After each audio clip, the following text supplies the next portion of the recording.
Hello, my name is Dr. Matthew Gray, and I'm an Associate Professor of Ancient Scripture at Brigham Young University. I'm excited to be joining you for this virtual education week by sharing some scriptural, historical, and archaeological insights into the beginnings of Christianity in the center of the Roman Empire, in particular as it pertains to the evidence found in the ancient cities of Rome and Pompeii. As an archaeologist interested in the Roman world of the New Testament, I have always been fascinated by the several excavations conducted over the last centuries in the capital city of Rome, with its imperial monumental architecture, such as its temples and palaces and basilicas, with its extensive network of ancient catacombs, and with its variety of early Christian churches and artwork, and by what these features can tell us about the experiences of the earliest followers, apostles, and even opponents of the first century Jesus movement. For several years, I, like many others, have also been fascinated by the story of the first century Roman city of Pompeii, located about 150 miles to the southeast of Rome, with its dramatic destruction by the eruption of Mount Vesuvius in AD 79, just over a decade after the travels of Peter and Paul in the region. Over the last 2 or 3 centuries, explorers and professional archaeologists have conducted extensive excavations at Pompeii, and in the process have uncovered an entire Roman city frozen in time. Discoveries at Pompeii have included art, including exquisite frescoes depicting scenes from daily life in Pompeii and in the Roman world, mosaics on the floors of the structures, and even sculpture. Discoveries have also included architecture from the Roman world, including ancient Roman temples and households and civic structures such as basilicas. And it's also included various artifacts from daily life in the Roman world. And together, all of these insights in the excavations at Pompeii shed unprecedented light into the civic, religious, and daily life in a Roman city at the time of the New Testament. Well, one of the many aspects of Pompeii that has captured my imagination is the ways in which the excavations of Pompeii help us to understand the experiences of ethnic and cultural minority groups in a Roman city around the time of the earliest followers of Jesus. In particular, at Pompeii, I've been fascinated to find inscriptions and other pieces of evidence for the presence of Judeans, or Jews, and early Jesus followers, or Christians, in Pompeii, especially around the time of the 70s AD, in particular, the time in between the first Jewish revolt against Rome, which resulted in the destruction of the Jerusalem temple in AD 70, and the eruption of Mount Vesuvius in AD 79. And within that decade, shortly after the travels of Peter and Paul in this region, we find various clues and hints and traces of the presence of Jews and perhaps even some Jesus followers in that fascinating city of Pompeii. For example, as it pertains to Judeans or Jews in the city, various inscriptions scattered around suggest that shortly after the destruction of the Jerusalem temple in 70 AD, many Jewish women and men were taken as slaves from Judea and imported to Italy, sold on the slave market, and even ended up as slaves around the city of Pompeii. Evidence for this includes inscriptions that include Jewish names, such as Maria, Mary, or Martha, or Jonas. And as we discover these inscriptions found scattered throughout the city of Pompeii, we're able to study the daily life and the daily experience of these Jewish individuals who had been captured in Jerusalem and brought to Pompeii as slaves. Some of these experiences include Jewish women serving in domestic servitude, meaning as household slaves in the Roman households of Pompeii. We find Jewish women, in some cases, sadly, were even forced into prostitution by their slave owners. And in some cases, we have Jewish men who were in slavery in different capacities, one of whom might have even been forced to be a gladiator in the games that occurred at Pompeii. Well, as we study these Jewish names and inscriptions that are kind of scattered throughout the city, and we try to understand the context of their experience there and what it was like for them as first century slaves in a Roman city such as Pompeii, what we find is that there's a variety of experiences that they would have had, including varying degrees of Judean cultural maintenance, assimilation, and adaptation, meaning that some of these Jewish individuals seem to have fairly well blended in to this new Roman environment. They became an integrated part of the households in which they were serving. However, other Jewish individuals seem to have tried to maintain their cultural and ethnic identity as Jews. And we find evidence for this even in the case of some food items. For example, in Pompeii, there are a small handful of amphoras containing fish sauce that might have been labeled as kosher, perhaps for their Jewish users. Or even in one case, there's a tavern in Pompeii that, based on the inscriptions, might have even been owned by a Jewish man who tried to keep his food kosher as well for Judean consumption. So on one hand, we have some Jews who are blending in fairly well in the city of Pompeii. We have others who are still trying to preserve their cultural and ethnic identities. And then there's evidence that some Jews retained an anti-Roman sentiment in wake of the first Jewish revolt. In fact, one of the most interesting Jewish finds in the entire city is a charcoal inscription that seems to have been written after the city was destroyed by the volcano and some of its inhabitants returned to the city to try to scavenge through the remains. And one of these returning inhabitants seemed to have written on the wall of a house the words Sodom and Gomorrah in charcoal. And this Sodom and Gomorrah inscription that occurred after the destruction of the city suggests that at least one Jewish individual saw in the destruction of Pompeii a close parallel with God's destruction of the cities of Sodom and Gomorrah by fire from heaven in the book of Genesis, drawing some kind of comparison, perhaps commenting on what he perceived as the wickedness of the city of Pompeii, or at the very least showing that he believed that God's wrath came down from heaven in the form of the fires of Vesuvius, perhaps even as retribution for the Roman destruction of the Jerusalem temple. So a fascinating variety of insights we can gain from the inscriptions and artifacts of Pompeii as it relates to the ethnic minority community of Jews who seemed to live there in the few years after the first Jewish revolt against Rome. Well, among this evidence, we also want to ask the question, can any of this material shed insight or shed light into the experience of Jesus followers in the city, or at least in the broader region? What was it like for those, perhaps Jews or maybe even non-Jews, who believed in Jesus, who might have been living in the city or passing through the city, or have had some kind of experience in the larger region of Pompeii in those same years before AD 79? So for the rest of this lecture, we're going to look at possible insights into the beginnings of the Jesus movement, or early Christianity, in the center of the Roman Empire, first by looking at the city of Rome, and then spending the rest of our time asking, what can Pompeii tell us about the experiences of these earliest Jesus followers? Well, before we look at those two cities in particular, though, I want to make a few general observations about the experience of early Christians throughout the Roman Empire during the first century. The first observation that I want to make is that in the first century, the early Jesus movement, or earliest Christianity, was extremely diverse.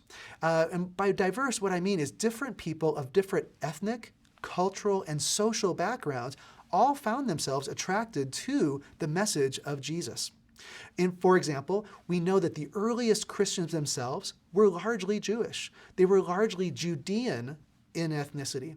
These were Jews who had heard the message of Jesus, believed that he was the Jewish Messiah sent to save the Jewish people, and that they wanted to be part of that salvation by joining the movement, or by joining the church established by Jesus and his earliest disciples. Well, in addition to ethnic Jews or Judeans who joined the early Christian movement, we also have categories of proselytes and God-fearers. These are ethnically not Jews. These are ethnic Gentiles, Greeks or Romans, who found themselves attracted to the God of Israel in one way or another. In some cases, fully converting to Judaism. In some cases, not fully converting through keeping kosher or circumcision or Sabbath laws, etc., but who still found themselves venerating the Jewish God. Well, as it turns out, these groups of proselytes, meaning Gentile converts to Judaism, or God-fearers, Gentiles who revered the God of Israel, were individuals who were particularly attracted to the message of Jesus. So when early apostles or early missionaries would go from city to city, it was often proselytes and God-fearers who would most resonate with their message and join the Christian movement. So in addition to ethnic Jews and ethnic non-Jews, Greeks and Romans, we also have a wide variety of cultural and social backgrounds of individuals joining the church as well. In this first century period, we have elites, members of the upper classes who are joining the church. A lot of times, traditionally, we just assume that earliest Christianity was only made up of slaves and the lower classes.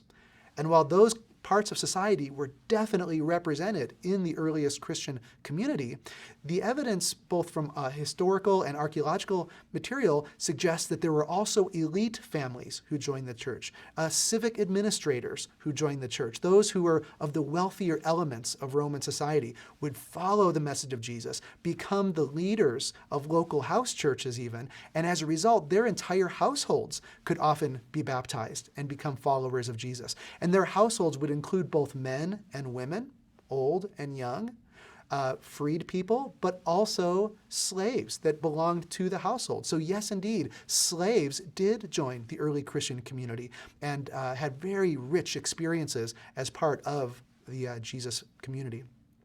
In addition to elite households and lower class working households, slaves, there were also soldiers, there were the poor, a wide variety of people who from ethnic and cultural and social circumstances all came together in their interest in the message of Jesus and their love of the salvation that he had to offer. So now that we've just briefly highlighted the diversity of early Christianity, let me also highlight what it was like to be part of a local Christian community throughout the Roman Empire. Well, in this early period in the first century, the Christians are not yet building churches for their assembly. Instead, the earliest Christians met in houses that were owned typically by some of the wealthier members in a given location. So these house churches became the center of Christian activity in the various locations throughout the empire where Christians started gathering. And these assemblies in churches or in house churches often occurred under the patronage of the wealthy woman or man who owned the house that allowed the community, usually between about 20 to 50 members, to gather in the atriums of their homes. And in that setting, they would read scripture together. They would say prayer together.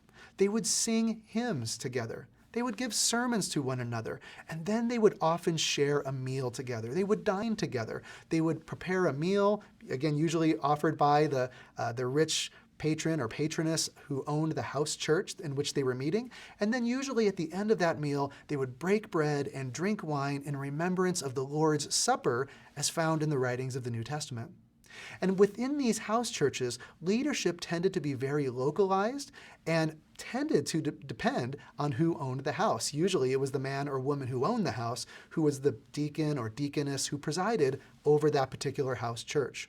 And based on the letters of Paul, it's pretty clear that these house churches were filled with charismatic spiritual gifts. There was prophesying and speaking in tongues and singing and all sorts of fascinating spiritual gifts that were circulating among the members of these house churches. And that gives you a sense of what it would have been like to gather with these early Christian assemblies of between 20 to 50 believers in various house churches scattered throughout the Roman world. Well, now that we've mentioned the diversity of these early Christian communities, what it was like for them to assemble in these house churches, I want to make 2 or 3 more brief observations before we turn to Rome and Pompeii. These last 2 observations include what was it like culturally for these early Christian followers of Jesus to be part of a larger Roman city or a larger Roman region. These early Christians very much found themselves as a cultural minority group in a larger Roman world. For example, the message that's very common to modern Christians today is one that would have sounded very unusual and strange in the Roman world. These Jesus followers were worshipers of the Son of the Judean God who had been crucified in a backwater province of the Roman Empire.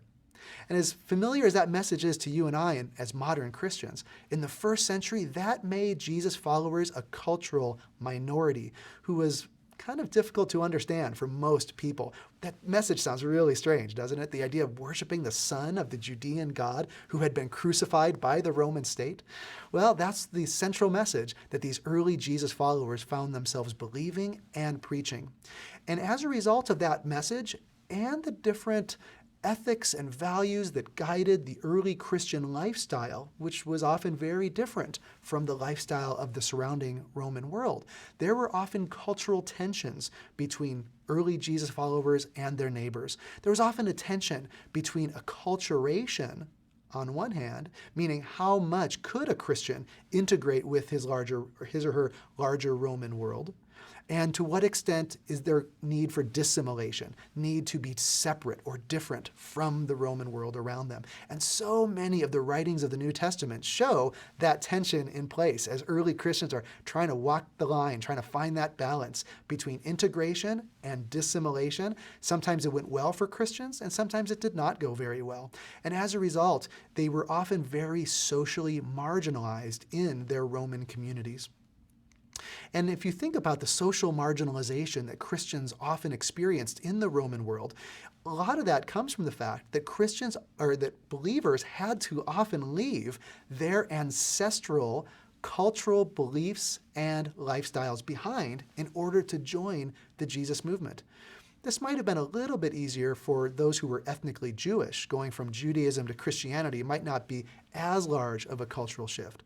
But if you're a non-Jew, joining the Jesus movement, you have to leave your ancestral gods. You have to leave your ancestral practices, the beliefs and lifestyles of your family for generations. And you have to leave that to follow this new cultural minority group. And you can imagine some of the social dynamics that would occur with those conversions. In addition, because Christians were so misunderstood, there were lots of charges of atheism, because to leave the traditional Roman religion and to follow the Jesus movement meant that you were leaving the gods of the Roman Empire. For what? The son of a Judean God who had been crucified? What does that even mean?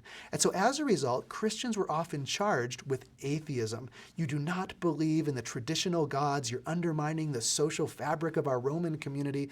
And again, that would lead to a lot of social marginalization and social tensions. And ultimately, Christians in the first century Roman world were simply not well understood. They were often not trusted, and they were often not very well integrated. In some cases they were, but in many cases they were not. The message that they were preaching was just too unusual, and their lifestyle became just too distinct to be well integrated into the Roman world. One of my favorite artifacts that reflects the ways in which most people in the Roman world saw this strange cultural minority group of Christians is a graffito that was discovered in the Palatine Palace, meaning at the Palatine Hill in Rome was the palace of the emperors. And in the basement, the lower levels of the Palatine Hill, the palace that was on the Palatine Hill, were the chambers of the slaves who serviced the palace. And in those slave areas of the palace, archaeologists several decades ago discovered in etchings on the plaster wall mocking a crucified man and the person who was venerating the crucified man. And as you can see from this slide, the way that this individual who was doing the graffito depicted the crucified man was a person with a donkey head being crucified. At the base of the cross is an individual venerating him with the hand upraised, and there's an inscription that's very hard to read, but it's in Greek. It says, Alexamenos worships his God. And what this seems to be doing, it's from probably the early 2nd century, so just a little bit after the time of the destruction of Pompeii, but it still shows how most Romans would have seen the message of a crucified Jesus. In this particular instance, they are making fun of a fellow slave, Alexamenos, who is worshiping his God, the son of the Judean God who's on a cross. And you might ask, why is the person on the cross, Jesus, depicted with the donkey head? Well, that seems to relate to a strange rumor that was passing around the Roman world. We don't really know how this rumor began or why it continued to circulate, but there was a rumor in the Roman world that Judeans or Jews worshipped a donkey. And as a result of this strange rumor that Jews worshipped a donkey, this is how it would seem to say, to proclaim the message that the son of the Judean god, a donkey man, was crucified and you're worshiping him? That just sounds crazy to most Romans. And this artifact, this graffito from the Palatine Hill in Rome, really nicely reflects just how strange the Christian message sounded to most Romans in that period.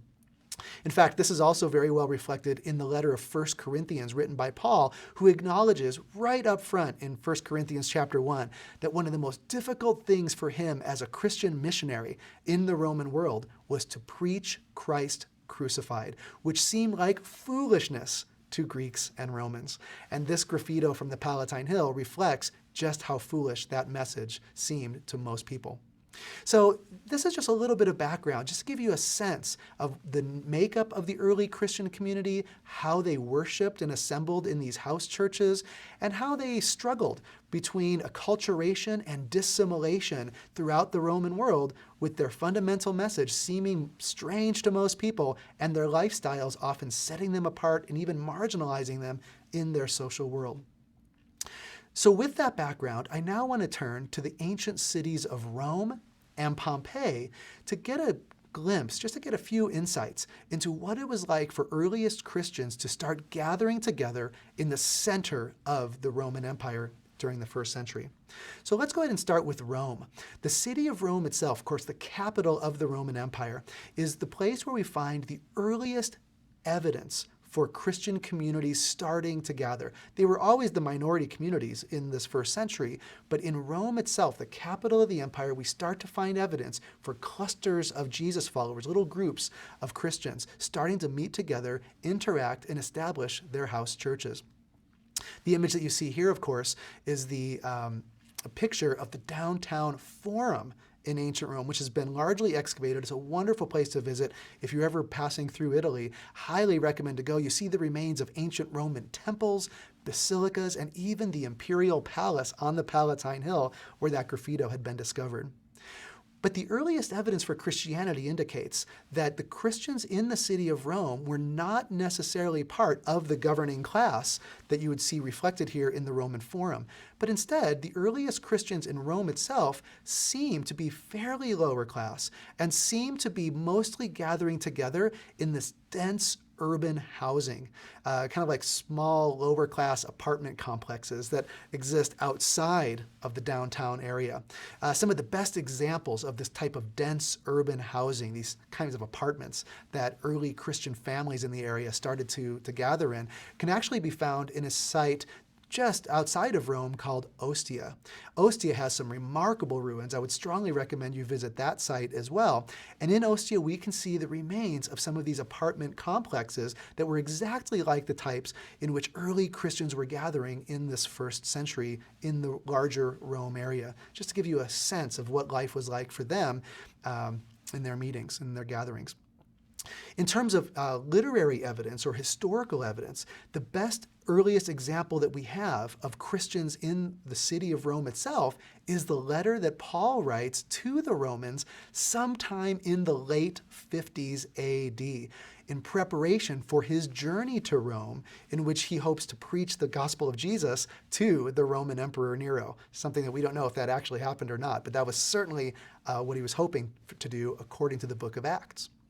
But before he went to Rome, he wrote a letter, the letter to the Romans, to a previously existing and previously organized community of Christians who lived in the city of Rome.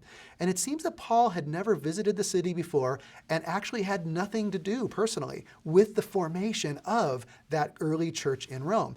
And we know this because in the letter to the Romans, chapter 1, Paul introduces himself to these saints in Rome, and it's clear from his introductions that he's never met them before, but that he's heard about their faith, and he wants to introduce himself to them so that he will be well received when he ultimately travels to Rome, which probably occurred somewhere around 60 AD.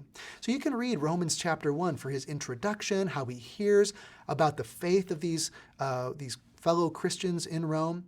And another fascinating chapter in Romans to read is chapter 16, the very last chapter, because in that chapter, he starts to give greetings to specific Christians that he knows from other circumstances who themselves found a way to Rome before he got there.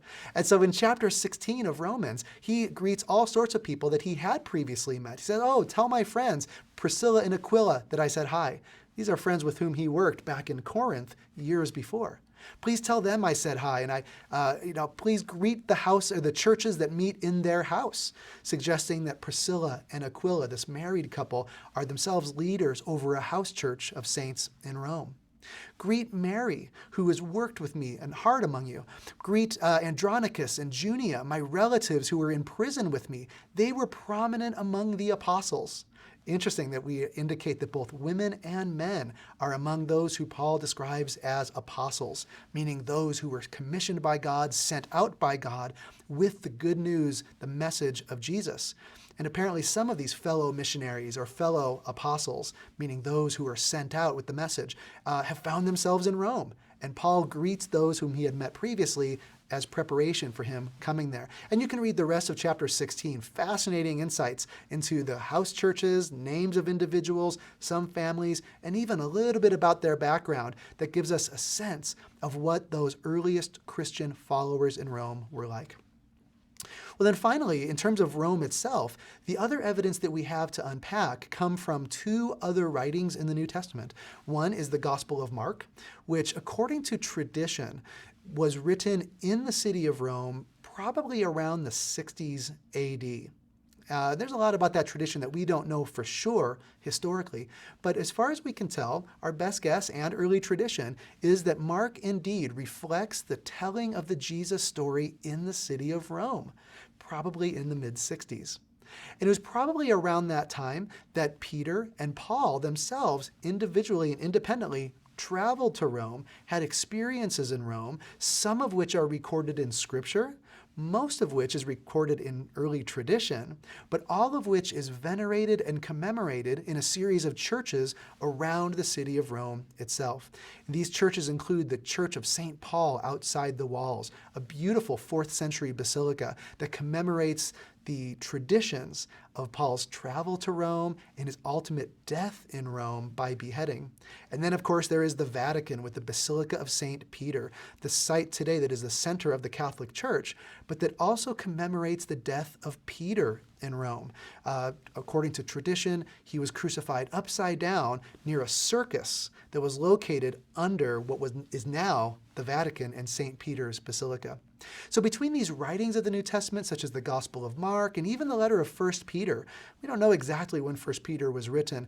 Scholars debate sometime as early as the 60s or maybe even as late as the 90s, but clearly it has a context in Rome itself as the author of 1 Peter is trying to navigate Christian lifestyles in a city like Rome. But also we have early tradition and the beautiful churches that commemorate these stories of the earliest apostles who traveled to Rome and established the Christian community in that part of the Roman Empire. Now, according to tradition, these apostles, Peter and Paul, traveled to Rome in the early to mid-60s and were even executed during a period called the Neronian persecutions that occurred in the city at that time. Now, the Neronian persecutions, of course, are named after the Roman Emperor Nero, who was the earliest official persecutor of Christians in the Roman world. You know, a lot of times in the Hollywood Bible epic movies that we all enjoy, we have this impression that Romans were constantly knocking on doors, pounding down doors to try to find Christians and send them to lions' dens and to fight lions and tigers in the Colosseum for heresy, and that there was this massive empire-wide persecution of Christians in the 1st century. The reality is that that's not entirely true, and it's not supported by historical evidence. There were occasional localized persecutions of Christians, the earliest one being in Rome in the 60s under the Roman Emperor Nero. And we know this from not only early Christian tradition, but also contemporary Latin texts, such as the Roman historian Tacitus in his Annals describes how the Roman Emperor Nero sought to persecute Christians, not only for their strange beliefs, but more likely because he might have himself been responsible for a massive fire that burned down part of the city to make way for his golden palace. And he needed to find a cultural minority group that was not well understood, that was not well trusted, to blame for this fire. And he found in Christians such a group that he could blame. And so as far as we can tell, it seems that Nero's persecution of Christians in the 60s in Rome, that localized episode of persecution, was more out of political convenience than it was out of religious outrage. He found a cultural minority group he could blame for his actions, easily turn public sentiment against, and use them as scapegoats. And that's exactly what seems to have happened. And as you read the Annals of Tacitus, you can read more about the persecutions of Nero towards Christians in that time and in that place. Nero afflicted with the most exquisite tortures those who were called Christians by the mob and those who were hated for their abominations. First, those who confessed he arrested, and then from their disclosures, a great multitude were convicted, not so much for the crime of incendiarism, but as for their hatred of mankind. You see, they were being accused of being atheists and not well integrated into society. Mockery was added as they perished, for some were covered with the skins of wild beasts, were mangled by dogs, and many were crucified or even given to the flames. Still others were used as nightly illumination, meaning human torches, after the daylight had faded. And that's how Tacitus describes the persecution by Nero of Christians in Rome in the 60s, a pretty horrible episode for early Christians, and one by which tradition resulted in the deaths of Peter and Paul. So with that brief overview of what we can say about the earliest Christian community in the city of Rome itself, now what we want to do is travel about 150 miles to the southeast of Rome to this fascinating region called Campania. Campania is a region around the Bay of Naples in southern Italy.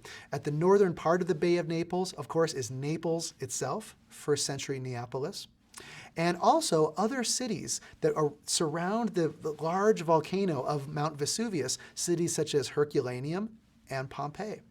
And what you can see on the map here, by the way, is a map of the Campania region as shaded by the blast zone of the volcano of Mount Vesuvius. So everything you can see there in kind of the charcoal shaded area, that's going to be the area that was most damaged by the eruption of Mount Vesuvius in the year 79. And you can see, of course, that Pompeii is right there in the center of it. Herculaneum is off to the edges of it. And the Neapolis or Naples area, a little bit to the north and west, were largely out of the blast zone.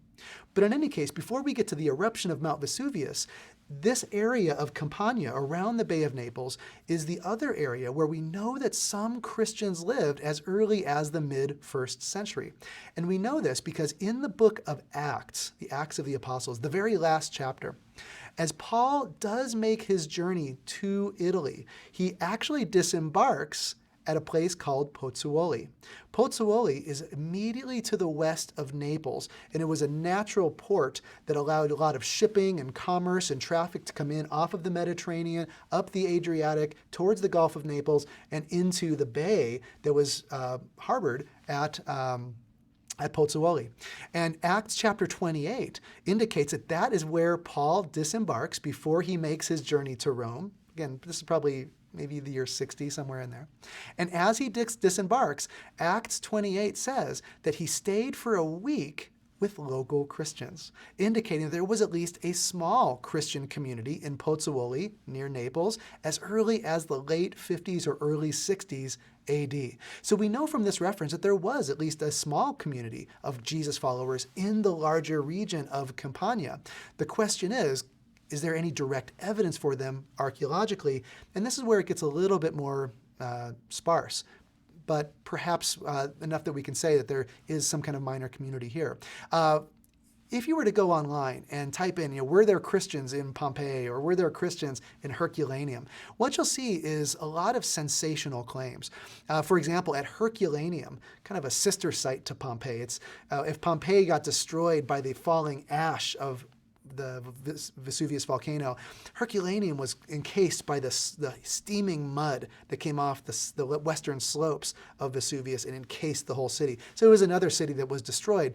And you'll find, for example, that some scholars early in the 20th century believed that there was strong evidence for Christians in Herculaneum. This turns out to be a little bit more sensationalistic in its claim. So, for example, you might read about the so-called Herculaneum cross, this image that as Herculaneum was excavated on a wall in one of the homes looked like a Christian cross. And so you'll get these early claims, oh, this is the earliest Christian cross to ever be discovered from the 1st century. And is part of a Christian altar. There must have been a Christian community of worshipers here. Well, as it turns out, what looks like a Christian cross to us today was actually the impressions left over from a bracket that held up like a shelving unit. And by the way, this is way too early. Christians were not using crosses by this point anyway. So some of the evidence you'll see is very sensationalistic. But having said that, that doesn't mean that there were no Jesus followers in this area. And as we'll see here in a moment, there's probably some solid evidence that there were some Christians in the region. Well, now that we turn to Pompeii itself, let's go to the question directly. Were there Jesus followers? Were there early Christians in Pompeii? And the answer is, it kind of depends on who you talk to. Again, if you were to go online, what you'll find is a variety of positions, a wide variety of options where different people make different claims. And I think that these claims can broadly be broken down into 3 main categories. On the one hand, we have what we might call a maximalist claim. Some scholars, especially early in the 20th century, believed that there was evidence for a large and well-organized Christian community throughout the city. On the other end of the spectrum are what we might call a minimalist approach. A minimalist approach would be to say, kind of a backlash against that maximalist view that there was this large Christian community and the Christians were everywhere. A minimalist approach would be to say, no, we don't think that there was any Christian presence at all. And so if you go online, you'll find a whole range of options, different scholars making different claims about the extent to which a Christian community existed in Pompeii. Well, as with so many of these historical and archaeological debates, I tend to find myself more interested in that moderate middle ground position, which is to say that I really don't think that there's strong evidence for a massive, robust Christian community in the area. But even if there's no evidence for an extensive Christian community, we know that there are Christians in the larger region of Campania, including all the way up towards Rome as well. We know that there's evidence for Judean individuals or Jews in the area, Jewish slaves mostly. I think it's reasonable to suggest that there possibly could have been some Jesus followers in the city, even though we need to be fairly modest and very cautious in the way that we assess the evidence for this. For example, again, if you were to go online and type in, were there Christians in Pompeii, you'll find some very sensationalistic claims, what I call dubious things scattered throughout the city that some individuals claim are Christian crosses or Christian anagrams or whatever. It sounds like every type of scribble that's found around Pompeii, someone believes, oh, this kind of looks to me like it's a cross or it's like an early Christian symbol. And I personally urge real caution when it comes to the vast majority of those artifacts. But having said that, there's one particular artifact and one particular site in the city of Pompeii that is extremely intriguing in terms of its implications for a Christian presence, either in the city of Pompeii or maybe in the broader region of Campania. And this artifact is a graffito inscription that's found in a hotel right downtown in the center of Pompeii, and it's a hotel that has traditionally become known as the Hotel of the Christians. Before we look at this hotel and the inscription that gave it its name and ask whether or not this is a legitimate Christian artifact, let me first contextualize the location of this hotel within the broader city of Pompeii. This map is pretty sparse, but this is an overview, a top plan of the larger excavation area of Pompeii, the entire city. You can see the city wall and some of the features like the amphitheater and city center. The area in which this hotel is located is a region called Region 7, and it's right in the center of the city. If you look at this map, you'll see the large north-south street highlighted in red and the large east-west street highlighted in green. Just to the northwest of where that intersects is Region 7. And it's basically a downtown industrial region. There's a lot of workshops, a lot of local factories that are there. It's an area where there was a lot of commercial traffic coming in and out. In fact, there were several hotels in this region for people who, for economic purposes or other purposes, were traveling to Pompeii and would need a place to stay for the night or for the week or for the month. And so it's a place where there's a lot of hotels and inns. There's a lot of taverns for drinking and carousing and having fun, as travelers often do in a Roman city like Pompeii. There's a market in this area, and there's industrial workshops. And because it's a fairly transient part of town with a lot of people coming and going, soldiers and merchants and etc., of course, this is also a location with a heavy concentration of brothels, as prostitution is a major industry in the city of Pompeii, as it probably was in most Roman cities. In fact, here's a few visual images of that center in Region 7. The image on the right is the most famous brothel at Pompeii, reminding us of the type of activities that would have occurred in a city center like this. And also you see the streets, fairly narrow streets and alleyways, densely packed industrial facilities, hotels, inns, taverns. And that's exactly the setting in which we have our strongest evidence for the presence of Christians in Pompeii. So now that we've given you the kind of the area context of this hotel, let's look at this hotel itself before I show you the actual inscription. The so-called Hotel of the Christians is a large hotel that's located right in the middle of Region 7. It has a beautiful atrium that as guests would walk in, there'd be an open space in the kind of the center of the hotel with a beautiful impluvium fountain, right? So there's a lot of running water. And branching off from that atrium were the guest rooms. Archaeologists estimate there might have been up to 20 guest rooms in this place, housing a fairly large number of travelers who were coming in and out of this region of the city. In this hotel, we have a kitchen, we have areas for food and wine storage to feed and serve the many guests that are constantly coming in and out of this hotel. And there are multiple dining rooms, including a dining room that's set in a beautiful garden area off to the side of the hotel itself. In fact, here's a top plan of the hotel drawn by a colleague of mine, Tom Wayment, who I'll describe more here in a moment. And here's an image taken inside the hotel. Today it's largely grown over with weeds, but at least gives you a sense of what it's like to walk into the atrium of this hotel, see its various guest rooms, and even see its dining spaces that would have been enjoyed by the guests. So, having now given you a sense of what this hotel was like, now let's look at the artifact that seems to indicate some kind of Christian presence or activity. And this is in the form of a graffito. Again, a charcoal graffito that was written sometime before the year 79. So this was all reflecting activity in the hotel before Vesuvius erupted and destroyed the city. So as this was an active hotel, someone wrote a several-lined graffito on the wall in the atrium. And in the graffito, it seems to mention the word Christian. Using the word Christianos. I don't know if you can see it there. I'll show you another example of that in a future slide. But this inscription was discovered in 1862, and immediately the Italian excavators who discovered it made line drawings of it in their notebooks, left it totally exposed, meaning totally uncovered, and within about 2 years, the rain and the other elements had totally wiped off the charcoal graffito that they had discovered. So very tragically, it's not there to be seen at all today. But what survives are the drawings of this inscription from the Italian archaeologists who discovered it in 1862. And what you see here on this slide is the drawings of these Italian archaeologists. And it allows you to make out the most prominent word in the fourth line, Christianos, which of course sounds a lot like the word Christian. And so as a result, early scholarship on this graffito ends up giving some pretty wild, sensationalistic readings. They're always very selective, very partial readings, and very idiosyncratic. Things like, maybe the inscription says something about hating the Christians, those cruel swans, or rejoice in the fire, O Christians, or even a bizarre theory that maybe these are actually Aramaic words in Latin letters that says something about somebody holding someone prisoner as a Christian. I mean, there's all sorts of really wild speculations on what this inscription might mean. But because this inscription used the word Christian in it, that also led to wild speculations about what type of hotel this was. What's going on in this hotel that could have involved Christians?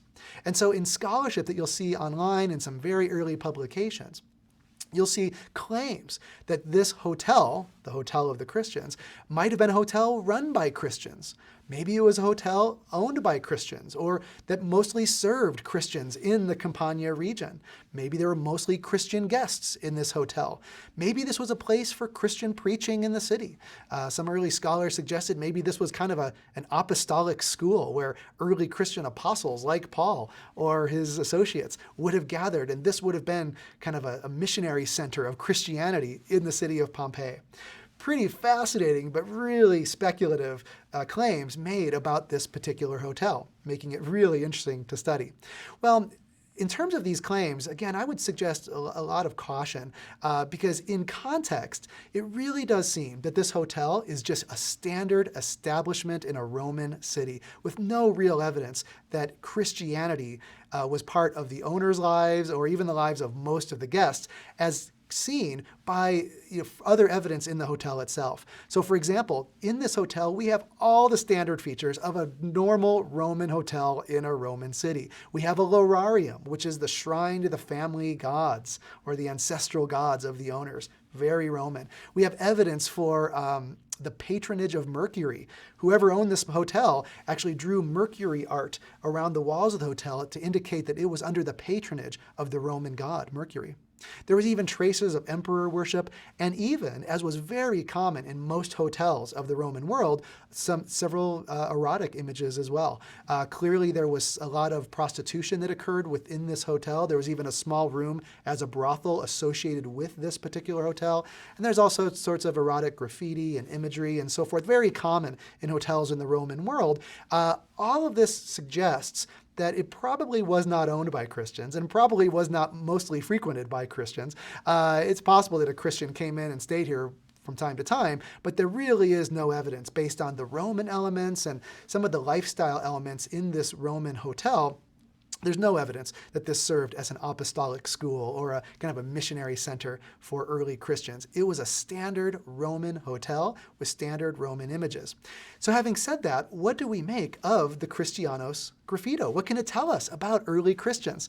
Well, this is the topic of an article that myself and a friend and colleague, Dr. Tom Wayment, also at BYU, that we did together back in 2015. It's an article that if you'd like to read more about it, you can find it online. It's free online access through the Journal of the Jesus Movement in its Jewish setting. And the article is a reassessment of the hotel and the graffito, asking what can these things tell us about the presence of Christians in this larger region. So in this article, we both retranslate the graffito and we try to contextualize the hotel as we just did in this lecture. Let's quickly look at the way in which we reconstructed this inscription. And by saying we, in this case, I'm mostly, almost entirely indebted to my friend and colleague, Dr. Thomas Wayment, who provided the expertise to really unpack this translation. Let me share with you what Dr. Wayment, how he read this particular inscription. He saw this inscription as being in several lines, okay, as obvious from the slide. The top line seeming to say something about wine. It's very fragmentary, the vina there. It's something about wine. And the name of a Jewish woman named Maria. So there does seem to be some kind of Jewish person who'd come in or out or something, somehow connected with the hotel. And then in a second hand, meaning someone else later came along and wrote the final lines, they wrote something like this: Bovios is listening to the Christians, followed by something about an oration. So even though the graffito is extremely fragmentary, Professor Wayman and myself and others who have looked at this are convinced that indeed this is a reference to Christians. And it seems to be an indication of an individual named Bovios who is listening to Christians and being made fun of it, or made fun of for listening to Christians by his fellow guests.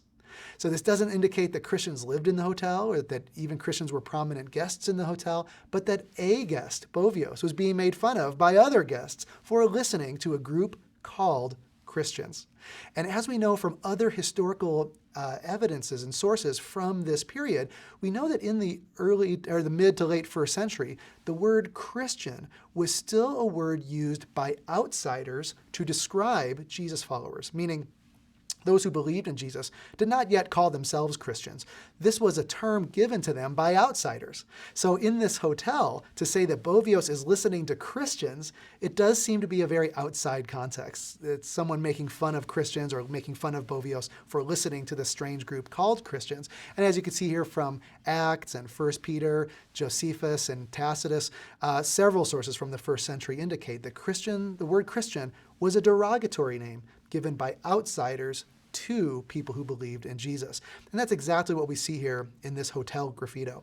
So in summary then, as it pertains to this hotel, what seems to be the case is that Bovios is a guest in the hotel being ridiculed by another guest for listening to a message about Jesus, perhaps given by Jesus followers in the region. Right? We don't know if those Jesus followers were in Pompeii. Were they from the local community in Pozzuoli? We really don't know. So it's not solid proof that Christians themselves existed in Pompeii, probably existed in the larger region, may have lived in Pompeii, but it's solid evidence that some in the hotel ridiculed the Christian message and ridiculed their friend Bovios for listening to it when he was there.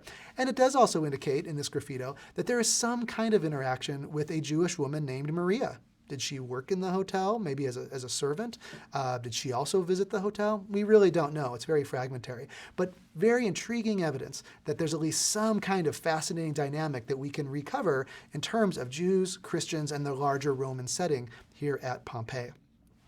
So having basically given the fairly disappointing answer that we can't prove that there are Christians in Pompeii, even if they were in the larger region, let me just say that, again, it's very reasonable to suggest that Christians were part of a city like this, that they were in the area, even if we're still waiting for more solid evidence of specific individuals who were Jesus followers, kind of like what we have with Jews. So having said that, now, let me conclude this lecture by indicating ways in which Pompeii absolutely can inform us about the early Christian experience. So even if we can't prove that there were many individuals running around Pompeii who believed in Jesus, and maybe there were, but even if we can't prove that, what we can prove is that Pompeii serves as a powerful case study for what early Christian experience in a city would have been like. So if you go to Pompeii and you're going into the different homes and industrial facilities and other things, always keep your eye on what would this have been like for a Christian to live in a city like this. Well, let me give you an example. In this very area where we have this hotel of the Christians, which may reflect some kind of Christian activity at some point, in that area, it's a very industrialized zone that includes a lot of trade facilities, a lot of production facilities. Well, as it turns out, early Christian literature indicates that Christianity often flourished among the trade guilds that would have existed in a part of the city just like this, right? So for example, in the writings of Origen, what we learn is that Christianity often spread among those who were working in various textile factories, various leather shops, various fuller's shops, meaning they're doing laundry and some other things. And as they're doing their trade and as they're doing their crafts as part of this guild in a city like this, they start talking about this message of Jesus that they've heard or this community of Jesus followers that they've become exposed to. And it's often in those trade guilds that the message of Jesus takes root and starts to spread. So even if we don't know for sure if Christians ever existed in that particular hotel, the larger region of the city in which the hotel exists is the exact type of area in which Christianity was often very popular among the local trade guilds. Well, this is also true for the larger region. You remember this area, Zone 7 or Region 7 of Pompeii, as hotels and taverns and textile workshops, bakeries, bathhouses, brothels. These are the very settings in which Christianity was often shared with others and often embraced by those within a Roman city. Well, another way in which a city like Pompeii can illuminate our understanding of the Christian experience in the Roman Empire is by looking at the homes. As we mentioned at the beginning of this lecture, early Christians most often met together in homes that today we call house churches.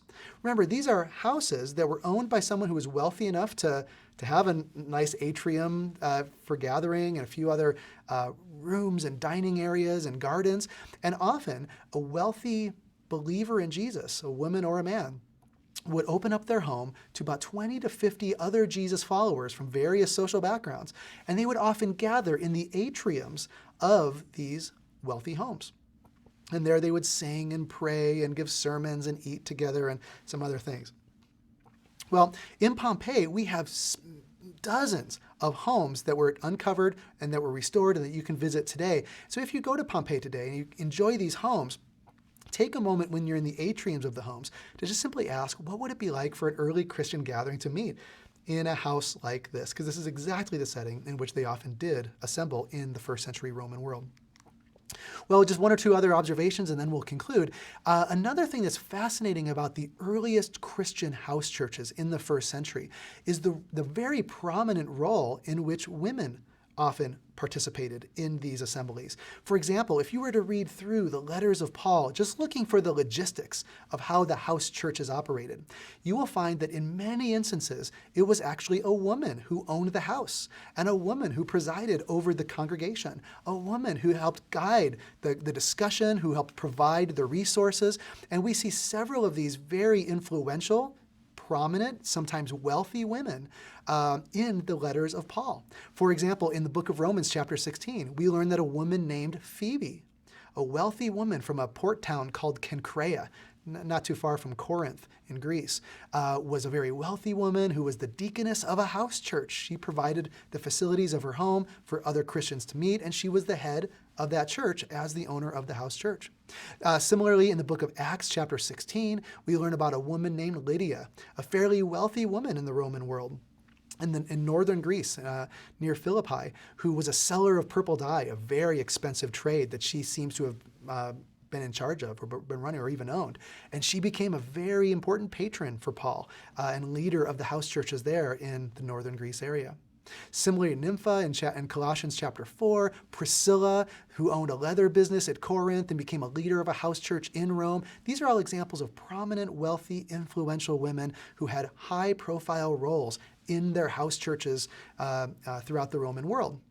And I mention that because if we were to turn to Pompeii, we will see similarly influential, wealthy, and powerful women in the engaged civically at Pompeii as well. Throughout the entire city of Pompeii, we find examples of art and inscriptions and other pieces of evidence that indicate that women often did have a very prominent role in a city like this. Women were often the heads of households or the owners of businesses. Women were often engaged in scribal activity or even artistic activity, as indicated by some of the frescoes and sculpture that we see there. We even have examples of women endorsing their favorite political candidates, so women who are very politically active. And again, as you go through the city of Pompeii and look at the frescoes, especially focused on the women in these pieces of art, you will see very well-educated, prominent, influential women who are real leaders in the community, socially speaking. And this is an exact parallel to what we see in the Pauline house churches. So Pompeii, again, serves as a really fascinating case study, helping us to envision what it was like for the early Christian community to live in a Roman city, and in this case, what it was like for women to be influential in many of those house churches. Well, then finally, the last item I want to observe is the way in which Pompeii can help us to understand the experience of those slaves who joined the church. Those slaves who resonated with the message of Jesus, found themselves as Jesus followers, but yet they're still slaves. What was their experience like? Well, Pompeii can give us lots of insights into what their experience would have been like as well. Well, for example, it actually depends when you think about what the experience of a Christian slave would have been in the first century Roman city. It depends. If their master was also a Christian, then you have the following observations. That means that on probably on Sunday mornings when you're gathering together in the house churches, you're most likely worshiping together in the same house church. Talk about a social equality that is very rare in the Roman world. And we have a slave and a master relationship, but on Sunday mornings in the house church, we're worshiping in the same space, singing the same songs together, listening to the same scripture being read together. Very fascinating social equalization that was pretty rare in the Roman world that would have been seen in these house churches. Particularly in the liturgy as well. After they would have eaten their meals, the Christian communities in these house churches would gather for the bread and the wine, what we would call the sacrament. And in the social liturgy, or in the religious liturgy, we have a little bit of social unity that would have been very rare in the Roman world, as master and slave both eat the bread and drink the wine together. And then, of course, both would have had equal access to the afterlife through the work of Jesus.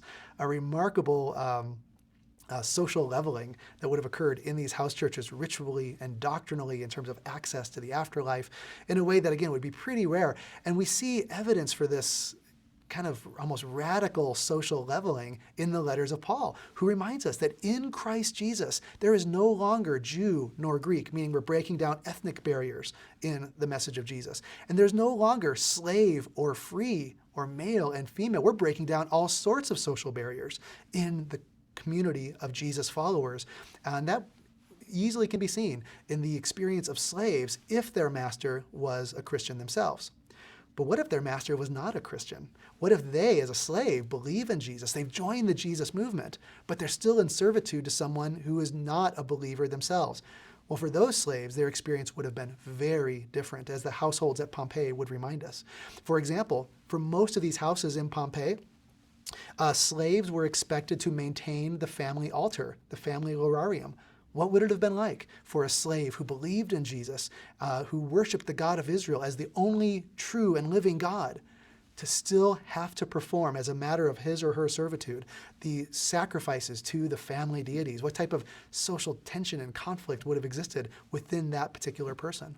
Well, similarly, as we know from Pompeian homes and other social institutions, often slaves were forced into domestic sexual servitude or even forced prostitution. What it would have been like for a woman who has joined the Christian church, who's a Jesus follower. She's heard the Jesus message. She knows what type of lifestyle is expected of her as a Christian. But yet her status in life as a slave in the Roman world forces her to do things that are outside of that Christian lifestyle. She doesn't have a choice in that matter. Her body's not her own in this form of Roman servitude. However, her soul and her spirit and her mind are given to Christ Jesus. What would it be like for her to be in those circumstances? Well, the houses of Pompeii allow us to envision all of these rich scenarios and envision all of these social complexities as you imagine early Christian followers being in a Roman city like this. Well, so in conclusion, I hope that this has been helpful as we've reviewed not only the basics of early Christianity in the Roman Empire, but as we focus particularly on the Christian communities in the capital city of Rome and in the first century city of Pompeii. And I hope that we've seen that these urban settings of Rome and Pompeii, they are the settings of the early Jesus movement, and they can help illuminate various social dynamics of what it was like for Christians to be in these cities. And as a cultural minority group, these cities can help us to appreciate the assimilation and dissimilation, the social tensions that would have existed for these earliest Jesus followers in sites like this. And the more that we come to understand these social settings and the social challenges of the earliest Christians, we begin to see them as real human beings, our first century sisters and brothers in Christ, from whom we can learn much about discipleship and faithfulness to the crucified Jesus in a sometimes difficult world and in our sometimes difficult surroundings and circumstances.